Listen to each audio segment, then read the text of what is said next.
pin laying here, you wouldn't think much about it because it's not a big deal. It's not taking up any room, it's not in anybody's space, and it's not bothering anybody. On the other hand, if I take this pin and I put it right here, now it's a problem. Now it's way out of size to what it really is, right? Right now, everybody looks like a pin. It really irritates me because I don't really like this black pin. And so now when I look at you, I'm irritated because you look like this pin. And the point of an obsession is that what happens is something that by itself or in a different situation is not really that big a deal. It now becomes the focus of everything that we are and have. And when our focus is on something, a problem, a situation in life, and we don't judge our thoughts and our emotions, or, as we're going to see in a little bit, we don't judge the ways that we have come to see ourselves. Okay? Because we're going to look at that in just a moment. If you don't judge your thoughts and emotions, then what happens is those thoughts and emotions, you begin to obsess on those things. I said this in church the other day. Victory is the simple principle of simply keeping our focus on Christ. That's a biblical definition of victory in the Christian life. Victory is the simple principle of keeping our focus on Christ moment by moment. Okay?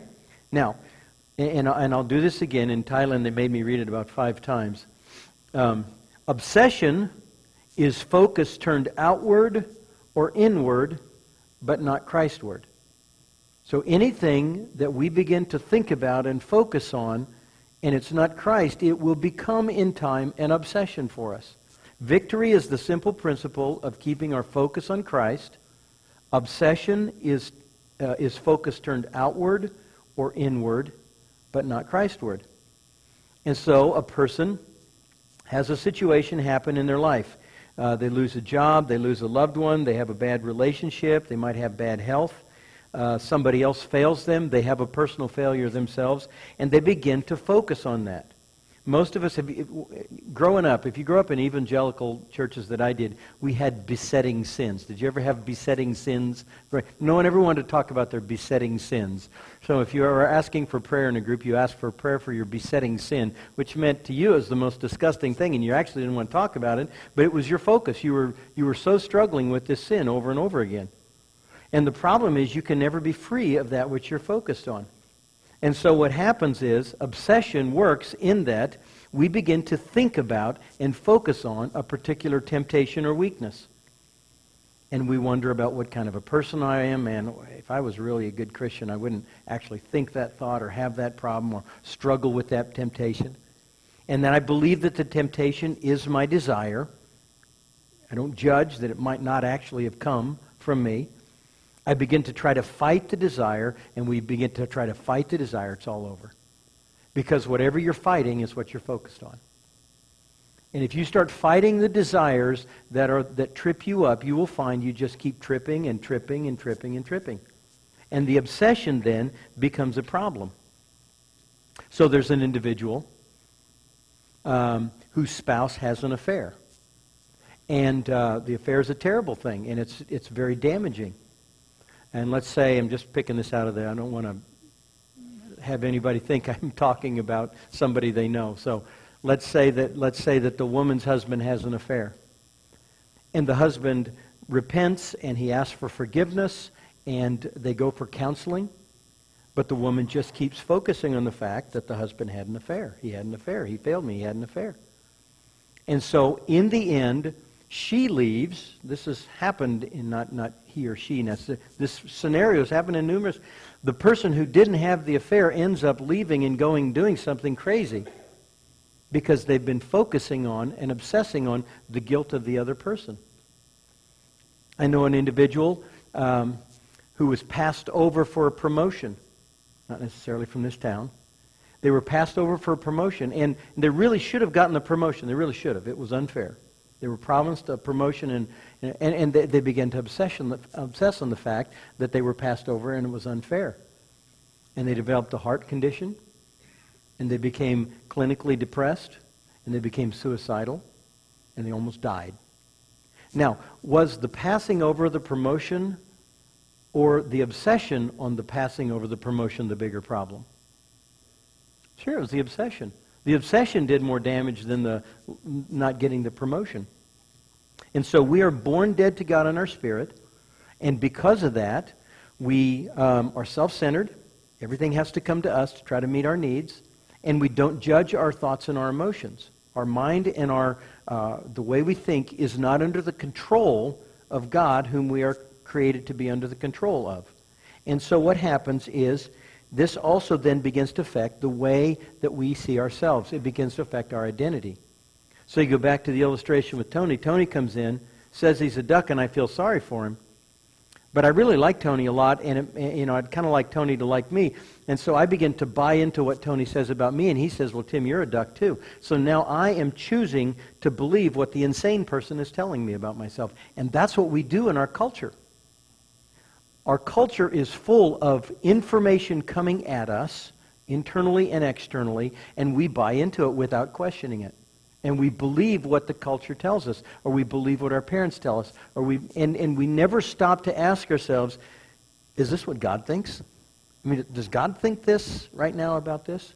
And so you can develop an identity. The third problem that we have is we have what we call a controlling identity. In other words, how we see ourselves controls how we respond to life. Now, what we're going to do a little bit later in the seminars, there's going to be a worksheet, and you're going to actually take a bunch of information about your own personal history, and you're going to put it on that worksheet. We're not going to have you share it with everybody else. We're not going to have a group session or anything. But what I need you to see is you have developed a controlling identity. Every human has one. Nobody is alive. Jesus had a controlling identity. He knew he was the Son. John chapter 12 tells us this. He knew where he came from. He knew where he was going. And so he got up and washed everybody's feet. Because he understood himself. He understood where he came from. He understood where he was going. He understood why he was here. So he could serve a bunch of arguing disciples. Didn't bother his identity at all. We would have a very hard time with that. We would have a hard time putting ourselves down at the foot of an arguing disciple when they should be looking up to us. And the reason is because we don't know who we are. So we have to try to create an identity that we like about ourselves. And we spend our whole life struggling with this. And so being born dead to God means that we don't know who we are. We have a controlling identity. And if we're going to get to the place where out of us can flow rivers of living water, we have to deal with this identity that controls us, that dictates to us how we react to other people as they come into our lives. Now, your controlling identity is formed from 3 different sources. Maybe more, but at least 3 different sources. Okay, now this is where we're going to get a little bit of feedback from you, and you have to get a little bit vulnerable. So some of you I know pretty well, so I'll call on you. And those, the rest of you I don't know as well, I won't. We can be, first of all, we develop an identity based on how we want other people to think about us, a desired impression. Okay, and we begin to try to formulate a way to be thought of well, to be thought well of by others. Now, what are some things that you would like other people to think about you? Okay? I want to be thought of as smart. Anyone else? It's always funny when I do these, once it gets going, everyone starts laughing. You all have thoughts on what you wish other people would think about you. So what are some of them? We're family here. We can all share. Okay? I want to be a nice person. Kind. Okay, anyone else? Confident. Okay, confident. Nice strong voice there. Helpful. Anyone else? Huh? Funny. Okay. Good looking. Everyone says, oh, I don't care about that. That's actually not true for any of us. Some are a little more obsessed with it than others, but none of us want to look ugly, okay? Anyone else?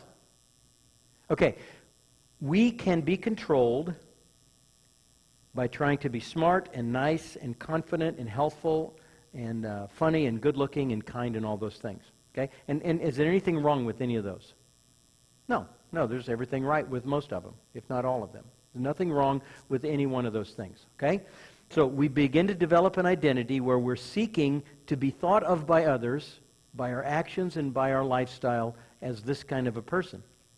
Now, on the other hand, this is on our best day. On our best day, we can be these. On our worst day, what are we capable of? Okay, this gets a little more invasive into your life. But what are you capable of doing or saying, or, well, don't tell us exactly what you'd say, but what are you capable of doing on your worst day? How can you be when you're at your worst? Huh? Okay, harsh. Okay, gripey. I'm not sure that's even a word, but it's a whiny, huh? Hateful. Ooh, we got two hatefuls here. Selfish. Anyone else? Okay, sarcastic. Huh? Anybody swear? Anybody ever cuss? In a church, would I ask that? Here's the truth. More of you swear than you want anybody to know on your worst day. Right? Okay? You swear. Anybody ever get mad and hit things and get a little on the violent order? Okay, violent. One time I asked was talking to a guy and his wife, and the wife was actually quite small. She was not a big, robust woman. But on her worst day, she threw a coffee table at her husband. A coffee table. We laughed for a while. Okay, now, on your worst, you would like to be known, and so you work very hard to be smart and nice and confident and helpful and funny and good looking. But on your worst day, you can be harsh and gripey and hateful and selfish and sarcastic and swear a bit and violent. Now, we know that people do not want to be around this kind of a person, right? I mean, I don't want to be around a person who's harsh and gripey and hateful and selfish and going to throw something at me. So what I do is I work very hard to put on my bunny suit, to put on my tuxedo. And I dress up and I do my best day by day, moment by moment, to be smart, nice, confident, helpful, funny, good looking. And I'm hopping around in my bunny suit trying to be this kind of a person. Knowing all along, a little uncomfortably, that I can be this other kind of, but I'm working very hard to be this kind of smart, nice, confident, helpful, funny person.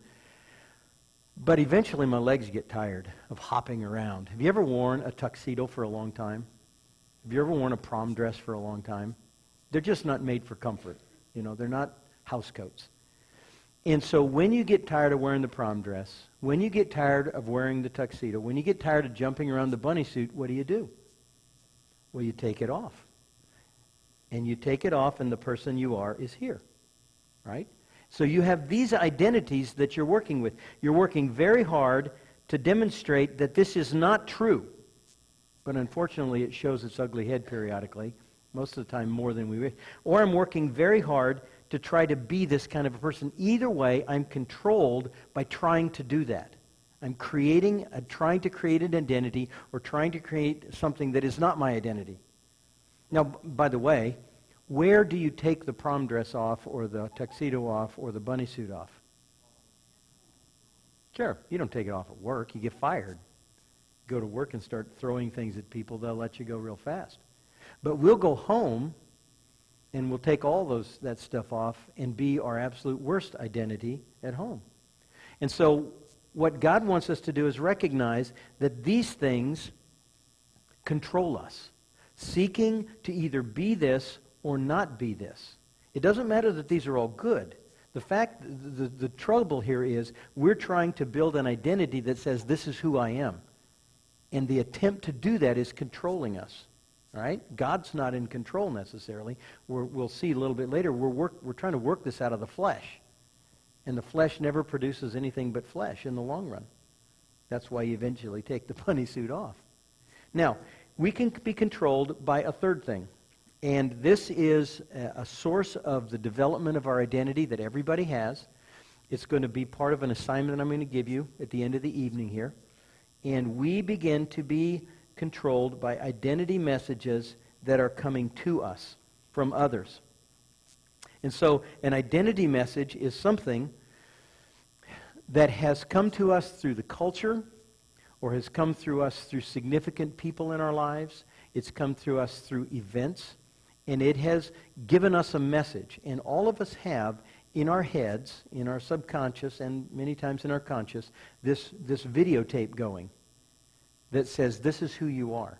And we get identity messages from lots of different sources. What are some of the sources that we receive identity messages in our lives? Anybody think of any? Okay, your parents send you identity messages, good or evil. Okay, what else? TV sends identity messages. The boss at work sends you identity messages. Every kid was a kid on a playground at one point. Everybody in this room was in grade school at one point. And the identity messages that come in those social settings are huge. The identity messages actually start when you're first born. You know that they estimate that a child knows or has a sense of whether they're safe and wanted by the time they're 1 year old. And there's a lot of homes that do a lot of fighting when the baby, and they think it doesn't affect them. But there are identity messages that are coming to us on a regular basis. And we build these up in life, and then these become sources of who we see ourselves to be. They become controlling identities. So let me just talk about some, and I'm going to mention some, and you may identify with others. What I'm going to ask you to do this evening is think through what are the 5 worst hurts that have ever happened in your life. You can write that down. And don't just think about yesterday or, And I'm not trying to create drama. And what we're going to do a few sessions later is we're actually going to put these on a grid that you can take a look at where a lot of your stuff started. Let the Holy Spirit ask, when you sit down to say, God, what are the 5 worst hurts that have happened in my life? Spend some time asking God. I'm convinced God doesn't want to do psychotherapy on us. He wants to go in and work on specific things, and He will do this for the rest of your life. I've had things occur to me in the last 2 or 3 years that I never thought of before. Perspectives on when I was young, things that happened that I have clarity on, and I realize, I'm a 55-year-old man doing something that came a certain way. I'll share some stories a little bit later. What are some of the identity messages that can come from us? Well, there are covert ones. There are covert identity messages like divorce. Now, nobody needs to feel guilty about this. This is just a fact of our life in the United States. A huge percentage of people in the United States, really people in the world, are from broken, divorced homes. There is an identity that comes. This is not rocket science. You just watch a few TV shows, watch Dr. Phil, and you'll hear a lot of this. But it's true. Because what are some of the identity messages that come to a child that's born into a divorced family, for instance? Or parents get a divorce? The most common one is, I caused it. Is that true? No, it's not true. But it's an identity that they tend to buy into. I'm unwanted. The same thing is if you go through a divorce with a spouse. Most of the time someone feels rejected, feels like a failure. There's an identity that you pick up from going through those kind of events, and they stick with you. It becomes a controlling identity. What about in a situation where someone's abused, psychologically abused, sexually abused, physically abused? What's the identity that comes? Okay, I'm worthless. I'm not worth protecting. Anyone else? Huh? I deserve it is a huge one. Okay, I'm a victim. That's a huge identity that is devastating, because if you're a victim, you'll be the victim for the rest of your life. Victim is a way of seeing yourself. See, it's an identity that people develop. What about an individual who's born into an adopted family or adopted into a family? No, most of you know my daughter Tiffany, and she's Korean, and there has, I don't think, I'll cry when I say this, but I don't think that from the day we saw her picture, I don't think there's a day that she hasn't been loved in our family. But she's Asian, and we're Caucasian, and she knew from the time she was 5 she was different. She stood in front of the TV and looked at Connie Chung and said, her like me, 5 years old. Now, she has had to work through issues of being abandoned. Everybody, and we have probably, gosh, I'd have to ask her, we probably have 10 people in this church that have been adopted, adults down to kids. Every adopted person, even if they love their parents and grew up in loving families, adoptive families, they still have to work through the sense that I'm abandoned. They didn't want me. Why didn't they want me? And that becomes an identity that begins to control you if you're not careful. What about if you move? Some of these are just ones that have happened to our family. When my kids were 5th grade, 3rd grade, and 1st grade, we moved from Norman to Ardmore. And Brandon, who was the 5th grader, he's 20-some now, it was a horrible move for him because he had to leave all of his friends, and when he got here, he had no friends. He had nobody cared about him. On the playground, he got left out all the time. So the moving gave him an identity that he had to fight his way through. Really, when he got to college is when he began to grapple with it. What about if a child is overprotected? You ever see children that are overprotected? Parents, helicopter parents hovering over all the time. What identity goes to a child who's overprotected? You can't be trusted. You can't do it by yourself. I counseled with a guy one time that his dad lived in fear. This individual was born with some physical defects, but he was healthy and everything else. But his whole growing up, his dad, every time he would go out of the door, his dad would say, "Be careful and don't get killed. Be careful and don't get killed." The guy had a problem, clearly. Well, this guy's now a 30-some-year-old guy grappling with huge amounts of fear because he feels so insecure because he was so overprotected all the time. What is the identity message? This is one that gets me all the time personally. What's the identity message if you come behind your kids and fix everything they do? Sure, that they can't do it.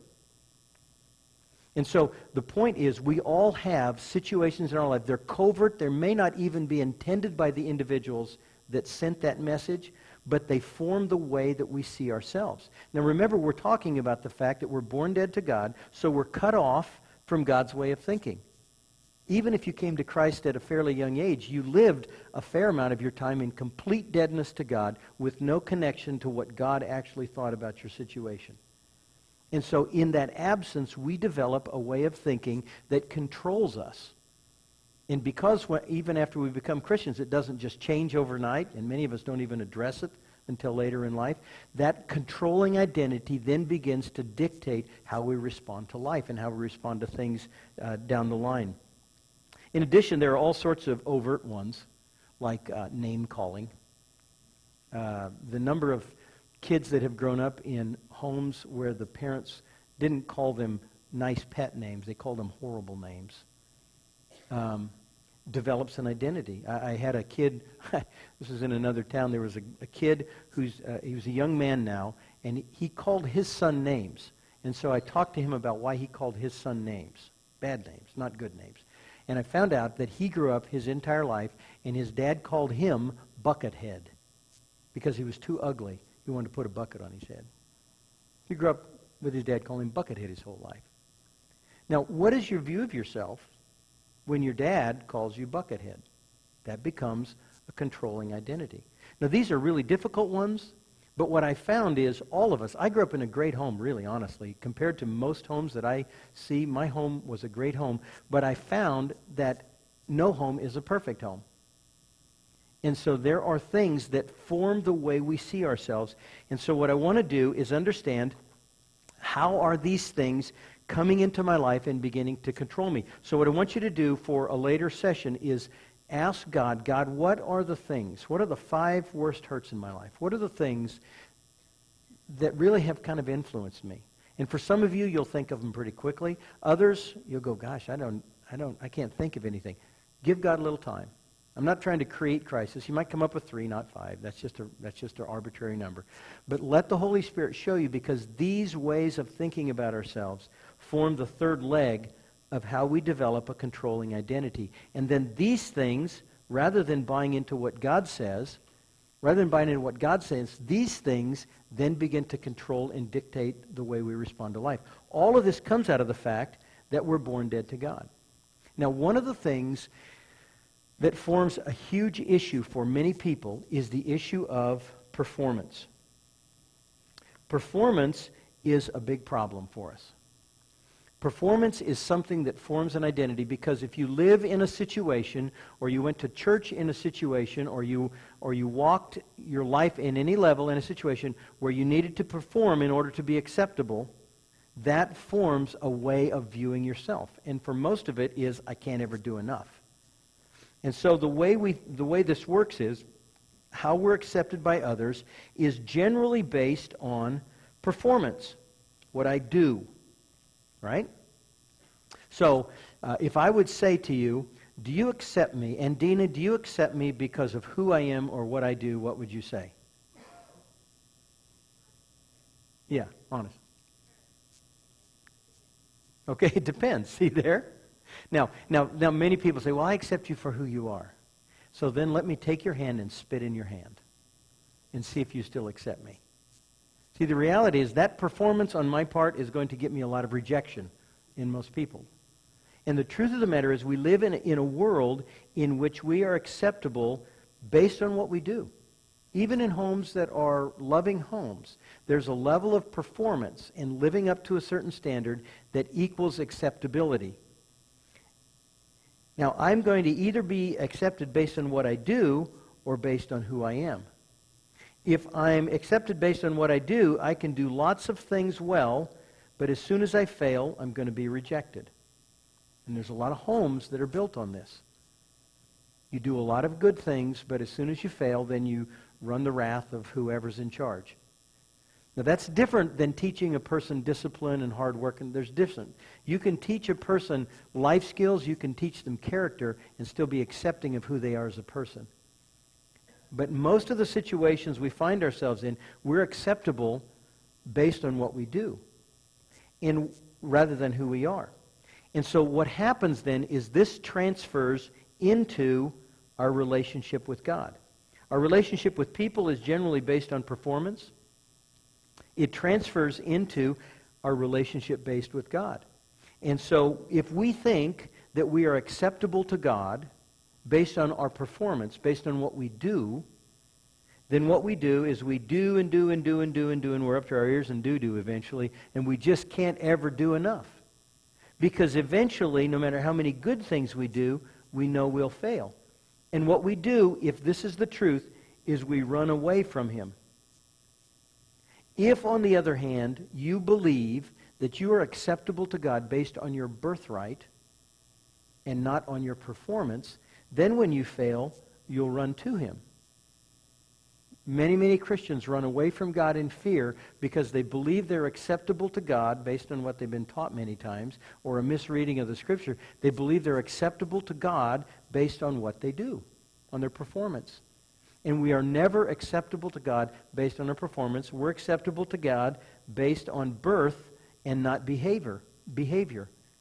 This is why a believer can have terrible behavior, be disciplined by God, but be accepted by God. And a non-believer can have pretty good behavior and be rejected by God. I just had a long conversation with an individual about this. It seems so unfair.